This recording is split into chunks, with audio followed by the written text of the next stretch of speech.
En France, la majorité est fixée à l'âge de 18 ans. À partir de cette date, une personne est à même d'exercer ses droits et notamment de conclure des contrats. Toutefois, certaines personnes frappées d'une incapacité mentale peuvent faire l'objet d'une mesure de protection. Depuis la loi du 5 mars 2007, seules les causes médicales peuvent donner lieu à l'ouverture d'une mesure. La mesure est prononcée par le juge des tutelles auprès du tribunal de grande instance du lieu du domicile de la personne protégée. Le rôle du juge sera d'examiner et d'instruire la demande. Il pourra éventuellement auditionner la personne concernée et prononcer la mesure la plus adaptée en fonction de la situation. Le juge peut également rejeter une demande qui ne lui semble pas justifiée. Le Code civil prévoit 3 types de mesures de protection, de la plus légère à la plus lourde, et nous devons distinguer entre 3 types d'actes.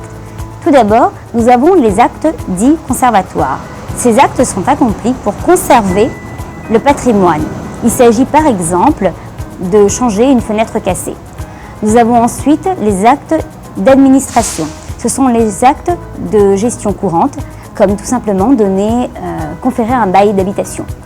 Enfin, nous avons les actes de disposition, qui sont les actes les plus graves.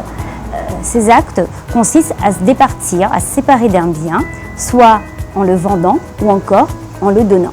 Le comportement à adopter face à ces actes sera différent en fonction de la mesure ouverte. En matière de sauvegarde de justice, la mesure la plus légère, définie aux articles 433 et suivants du Code civil, la personne protégée conserve sa pleine capacité. En matière de curatelle, il y a lieu de distinguer entre la curatelle simple et la curatelle renforcée. En matière de curatelle simple, le majeur conserve toutes ses facultés. Cependant, il ne pourra accomplir des actes de disposition sans l'assistance de son curateur. En matière de curatelle renforcée, de même, le majeur conserve ses pouvoirs pour les actes de gestion de la vie courante et devra faire appel à son curateur pour les actes dits graves de disposition.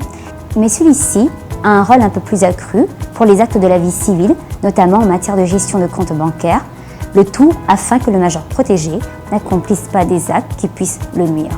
La tutelle est la mesure de protection la plus élevée. Elle concerne des personnes qui ont besoin d'être représentées dans tous les actes de la vie civile, et ce à tout moment de leur vie. Cette mesure est en général confiée à une personne proche, à un membre de la famille. Il peut s'agir du conjoint, du partenaire pacsé ou d'un frère, d'une sœur, d'un parent.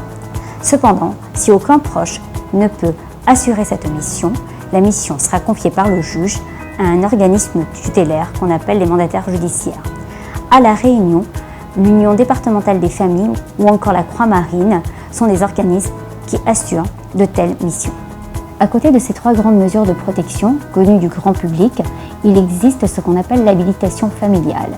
Ainsi, le mandat de protection future est un acte fait devant notaire ou sous seing privé pour nommer une personne qui sera habilitée à représenter ce majeur ou ce mineur dans tous les actes de la vie civile lorsque la personne ne sera plus en mesure de le faire par elle-même.